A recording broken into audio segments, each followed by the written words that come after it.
ఈరోజు శుభాకాంక్షలు తెలుపుకుంటూ మేము మంత్రాల నుంచి వచ్చినాము. నా పేరు సత్యవతి. మేము 2012 నుంచి ధ్యానం చేస్తున్నాం. అట్లే ధ్యానం చేస్తూ జబ్బులు తగ్గించుకుంటూ ఆయన వేసిన మార్గంలో, ఆయన చూపించిన మార్గంలో నడుస్తూ ధ్యాన ప్రచారం చేస్తూ అట్లనే ఇల్లు కట్టుకున్నాము, పిరమిడ్ కూడా కట్టుకున్నాము. మా పిల్లలు అందరూ ధ్యానం చేస్తారు. ధ్యానంతోనే పెళ్ళిళ్ళు అయినాయి. మేము పెళ్ళికి కూడా శాకాహారమే పెడతాం, మీ ఇష్టం ఏదైనా చేసుకోవచ్చు, లేకుండా లేదు అని చెప్పేసినాం. ముందే పెళ్ళికైతే మేము మాంసాహారం పెట్టాము అని చెప్పినాం. వాళ్ళు ఒప్పుకున్నారు.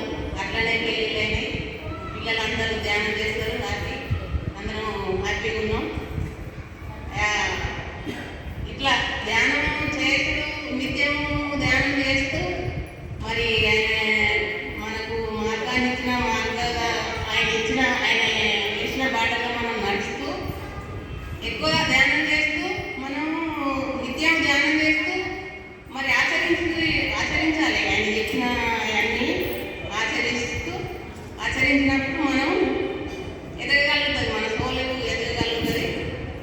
ఇప్పుడు మందిరం నుంచి వచ్చినాము. ఒక 5 గంటలు ఏమో 5:30 గంటలు పట్టింది ఇక్కడికి జర్నీ. బస్సులో కూర్చున్నాము. ఇప్పుడు అమెరికాకి వెళ్ళాలంటే ఒక 10 గంటలు, 12 గంటలు, 18 గంటలు పడుతుంది. ఫ్లైట్లో కూర్చుంటాము. హైదరాబాద్కి వెళ్ళాలంటే 5 గంటలు పడుతుంది. బస్సులో కూర్చుంటాము, కార్లో కూర్చుంటాము. మరి ఆయన ఇచ్చిన మార్గం పైలోకాలకు వెళ్ళాలంటే మనం ఎంతసేపు జర్నీ చేయాలి, ఎంత కూర్చోవాలి, ఎంత శక్తిని తీసుకోవాలి. మరి పైన మన ఉన్నత లోకాలు ఉన్నాయని చెప్పిండు. ఆ లోకాలకు మనం వెళ్ళాలంటే మనం ఎంత కూర్చోవాలి. మరి ఇది మనం గ్రహించుకొని మనం ఎక్కువ ధ్యాన శక్తిని తీసుకుంటూ మనం